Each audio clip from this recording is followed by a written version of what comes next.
Hello छात्रों, GGSSS online YouTube study की इस सीरीज में आप सबका पुनः स्वागत है। आज हम फिर से अपना विषय लेकर आए हैं, जैसा कि आप सामने बोर्ड पर देख रहे हो, सामाजिक विज्ञान। और सामाजिक विज्ञान अगर है तो ये रहेगा कक्षा 10 के लिए। कक्षा 10 के विद्यार्थियों के लिए आज हम सामाजिक विज्ञान का एक टॉपिक लेकर आए हैं और उस टॉपिक का नाम है जनपद।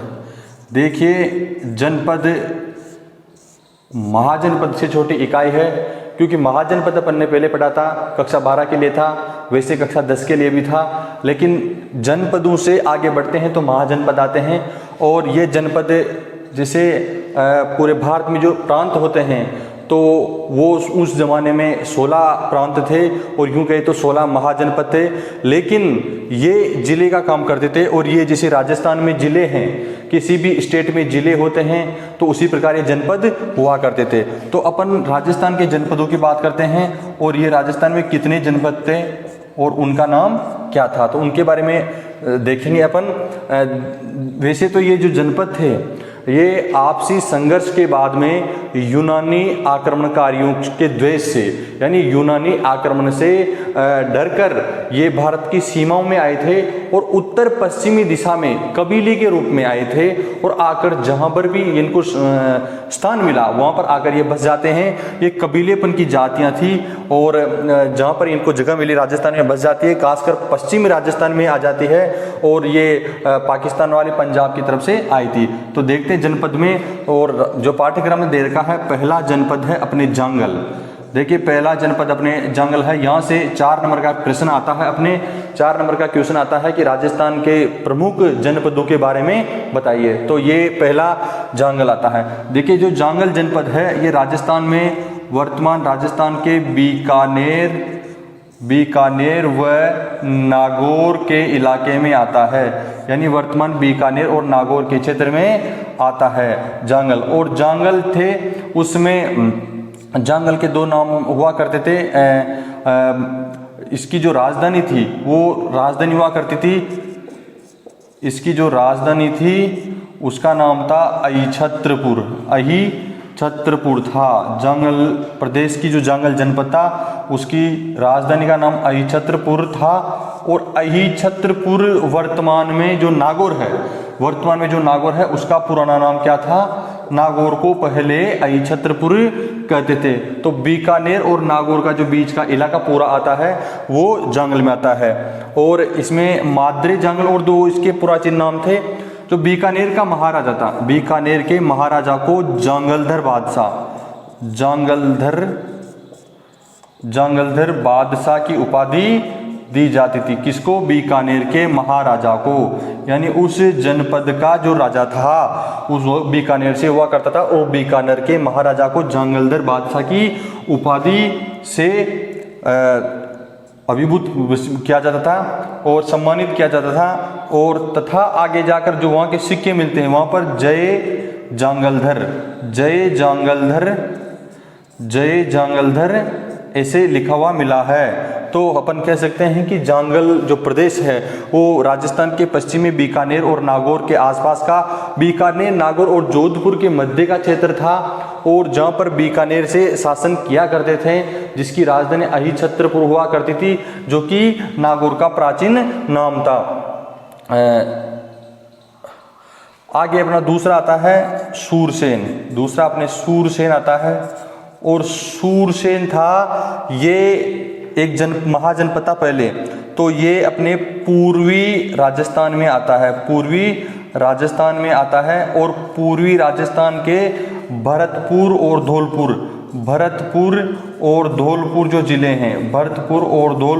हैं, उनकी सीमावर्ती क्षेत्र में ये सूरसेन जनपद आता था। इसकी राजधानी है मथुरा। इसकी राजधानी क्या है? मथुरा। सूरसेन जनपद की राजधानी मथुरा हुआ करती थी। और सूरसेन यूनानी ग्रंथों में लिखा है, यूनानी ग्रंथों में जो सूरसेन है, सूरसेन जनपद को सूरसेनोई कहा गया है। और मथुरा जो इसकी राजधानी थी उसे मेथुरा कहा गया है, मेथोरा कहा गया है। यानी यूनानी जो लेखक थे, क्योंकि जो जनपद थे वो यूनानी आक्रमणकारियों से डरकर भारत के अंदर आए थे, तो यूनानी ग्रंथों में सूरसेनों और मेथुरा शब्द मिलते हैं जो प्राय सूरसेन जनपद और मथुरा के लिए हैं। महाभारत में जानकारी मिलती है कि महाभारत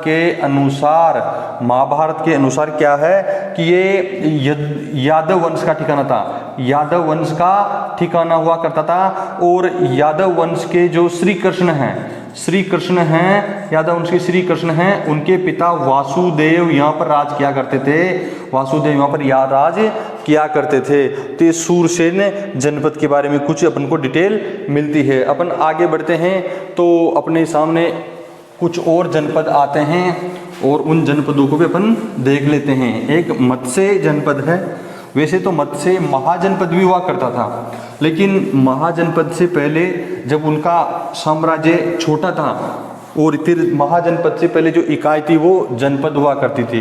तो तीसरा है मत्स्य जनपद है और ये है आता है अपने जयपुर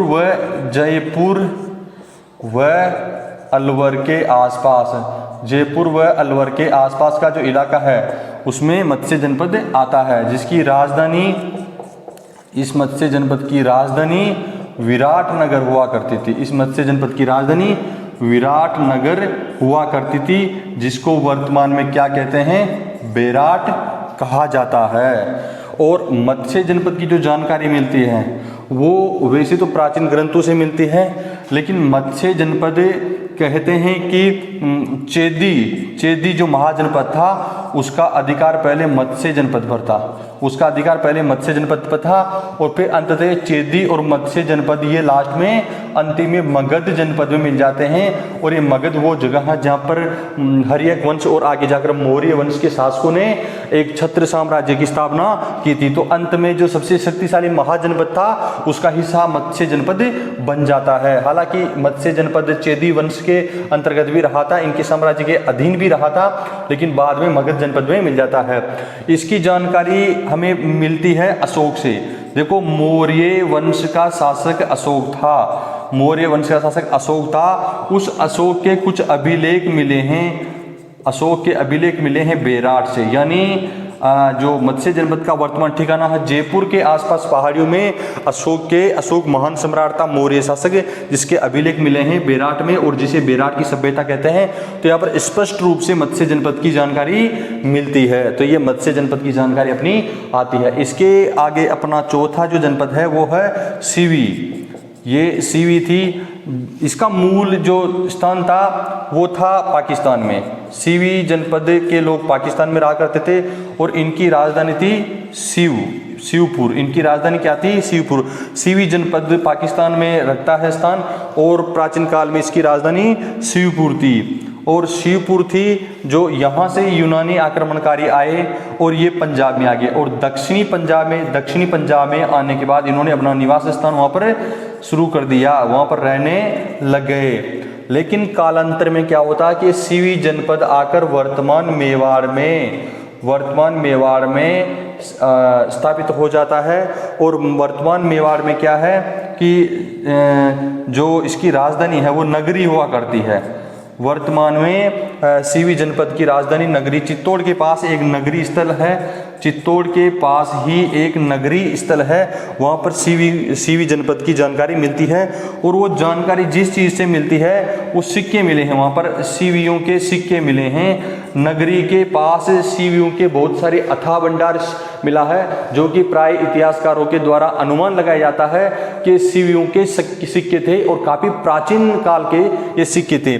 तो ये सीवी जो जनपद के थे पाकिस्तान में था और सियालकोट की तरफ से था। शिवपुर उसकी राजधानी थी और दक्षिणी पंजाब होते हुए मेवाड़ में आकर स्थापित हो जाते हैं, जिनकी राजधानी नगरी है। और नगरी वो स्थल है जहाँ पर पुरातात्विक अवशेष मिले हैं, सिक्कों के रूप में वहाँ पर मिले हैं। तो ये 4 जनपद अपन ने पढ़े हैं, 4 जनपद पढ़े हैं अपन ने। और इनको अपन एक बार मानचित्र पर भी देख लेते हैं कि जनपदों का जो अवस्थिति थी वो क्या थी और राजस्थान के किस क्षेत्र में ये आकर बस जाते हैं। तो ये छोटा टॉपिक है, लेकिन यहाँ से अपने लिए एक जरूरी प्रश्न आ जाता है जो कि आपको इस प्रकार समझकर उत्तर देना पड़ता है। देखिए एक बार अपन जनपदों को नक्शे में देख लेते हैं। जनपदों को नक्शे में ये राजस्थान का जो मानचित्र है इसे आप बना सकते हैं, और जो राजस्थान का मानचित्र है उसे, ये राजस्थान का मानचित्र अपने बन गया है। तो क्या होता है राजस्थान के मानचित्र में, ये राजस्थान का मानचित्र है। सबसे पहले अपन ने जांगल जनपद पढ़ा था। ये जांगल जनपद बीकानेर और अपन ने नागौर के आसपास का क्षेत्र पढ़ा था। बीकानेर और नागौर के आसपास का क्षेत्र पढ़ा था, तो ये अपने जांगल जनपद हो जाता है। और अपन ने एक पढ़ा था सूरसेन, तो ये सूरसेन पूर्वी में, जैसा कि हमने बात की थी, पूर्वी में भरतपुर और धौलपुर के सीमावर्ती क्षेत्रों में आता है। तो ये सूरसेन जनपद हो जाता है, जिसकी राजधानी मथुरा देखी थी। एक जनपद अपन ने सीवी पढ़ा है, अभी चित्तौड़ के आसपास पढ़ा है। पाकिस्तान का जो जनपद था ये सीवी जनपद है, जो कि वर्तमान में चित्तौड़ यानी मेवाड़ के आसपास के इलाके में इसके अवशेष मिलते हैं। एक जनपद मत्स्य देखा था, जो कि महाजनपद हुआ करता था। ये जयपुर और अलवर के आसपास के क्षेत्र में मत्स्य जनपद के प्रमाण अपन को मिलते हैं। 3 और जनपद अपनी पुस्तक में दे रखे हैं, जिनके बारे में अधिक जानकारी नहीं मिलती, लेकिन ये इनका नाम है अर्जुनायन है, मालव है और योद्धे हैं। ये जातियां थी कबीले के रूप में, जो कि आक्रमणकारियों से डरकर राजस्थान में आके बस जाती है। अर्जुनायन जनपद की जानकारी भी अपने भरतपुर, धौलपुर, अलवर के आसपास ही मिलती है। तो पूर्वी राजस्थान में अर्जुनायन जनपद के लोगों की स्थिति देखी जाती है। और योद्धे जनपद था उत्तरी राजस्थान में, जहां पर गंगानगर और हनुमानगढ़ जिले हैं, यानी घग्गर नदी के आसपास ये लोग योद्धे जनजाति के लोग, योद्धे जनपद के लोग रहा करते थे। ये इनकी भौगोलिक स्थिति है। मालव जनपद है, ये जयपुर से टोंक के आसपास का क्षेत्र है। जयपुर से टोंक के आसपास का क्षेत्र है, ये मालव जनपद में आता है। मालव जाति के लोग कालांतर में उत्तरी राजस्थान से आते हैं और जयपुर और अलवर के पास बस जाते हैं। तो बच्चों, ये राजस्थान के जो तमाम जनपद थे, जो कि जैसे गांव होता था, उससे पहले जन होता था, उससे बड़ी इकाई जनपद हुआ करती थी, और उससे बड़ी इकाई महाजनपद हुआ करती थी। ये अपन ने भारत के 16 महाजनपदों के बारे में देखा था, जिनकी जानकारी अपन को अंगुत्तर निकाय से मिलती थी। और आज भारत में बहुत सारे जनपद थे, लेकिन राजस्थान के जनपदों को देखा है, इसे छोटी इकाई जन और फिर गांव आ जाता है। तो ये अवरोही क्रम में है। तो ये सभी जो योद्धे, जांगल, सीवी, मालव, अर्जुनैन और सूरसेन तथा मत्स्य, ये जनपदों को अपन ने देखा है। आप इन्हें इनकी राजधानी सहित इनकी भौगोलिक स्थिति सहित समझ सकते हैं। तो ये बहुत ही जरूरी आपके टॉपिक पूरा हो जाता है। हम फिर नया टॉपिक लेकर आएंगे, और इस वीडियो को यहीं देते हैं विराम। आप पढ़ते रहिए, उतारते रहिए, और इस कोरोना काल में जो लोग ऑनलाइन शिक्षा की पद्धति है, इसको स्वीकार करते रहिए, अंगीकार करते रहिए और समझते रहिए। तो हम करते हैं आपसे अलविदा। धन्यवाद। जय हिंद।